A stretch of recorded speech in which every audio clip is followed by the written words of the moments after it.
அதிகபட்சமாக ஆந்திராவின் விஜயவாடா மண்டலத்தில் 99.60% குறைந்தபட்சமாக பிரயாக்ராஜ் மண்டலத்தில் 79.53% மாணவ மாணவிகள் தேர்ச்சி அடைந்திருப்பதாக தெரிவிக்கப்பட்டிருக்கிறது. வழக்கமாக மாணவிகளை விட குறைந்த அளவில் தேர்ச்சி பெற்றிருக்கிறார்கள். மாணவிகள் 5.63% அளவுக்கு தேர்ச்சி அடைந்திருக்கிறார்கள் என்று அறிவிக்கப்பட்டுள்ளது.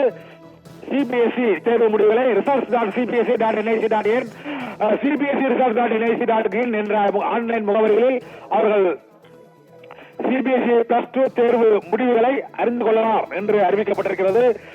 சிபிஎஸ்இ தேர்வு முடிவுகளானது வெளியிடப்பட்டிருக்கிறது. ஆன்லைனில் மாணவ மாணவிகள் தேர்வு முடிவுகளை அறிந்து கொள்ளலாம் என்று அறிவிக்கப்பட்டிருக்கிறது. சென்னை மண்டலத்தில் 97.39% மாணவர்கள் தேர்ச்சி அடைந்திருக்கிறார்கள். ஒட்டுமொத்தமாக 15 மண்டலங்களிலும் சேர்த்து 88.39%. கடந்த ஆண்டை விட இந்த ஆண்டு 5 புள்ளிகள் அதிகமாக சதவீதம் பெற்று மாணவ மாணவிகள் தேர்ச்சி அடைந்திருக்கிறார்கள். நாட்டிலேயே அதிகபட்சமாக விஜயவாடா மண்டலத்தில் 99.6% மாணவர்கள் தேர்ச்சி அடைந்திருக்கிறார்கள். மாணவர்களை விட மாணவிகள் 5.94% கூடுதலாக தேர்ச்சி அடைந்திருக்கிறார்கள் என்று அறிவிக்கப்பட்டிருக்கிறது.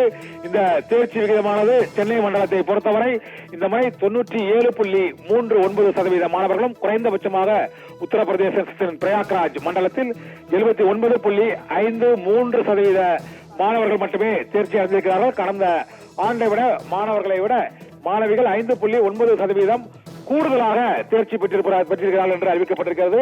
மாணவர்களின் பிறந்த தேதி, பள்ளியின் ஐடி எண், ஹால் டிக்கெட் எண் ஆகியவற்றை ஆன்லைன் முகவரிகளில் குறிப்பிட்டு அவர்களுடைய மதிப்பெண்கள் மற்றும் தேர்ச்சியை தெரிந்து கொள்ளலாம் என்றும் சிபிஎஸ்இ மத்திய கல்வி வாரியம் அறிவித்திருக்கிறது.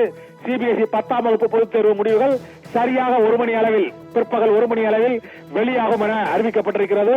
இந்த +2 தேர்வை நாடு முழுவதும் உள்ள அந்தந்த மண்டலங்களில் 15 மண்டலங்களில் இந்த தேர்வு முடிவுகளை 44 லட்சம் பேர் எழுதினார்கள்.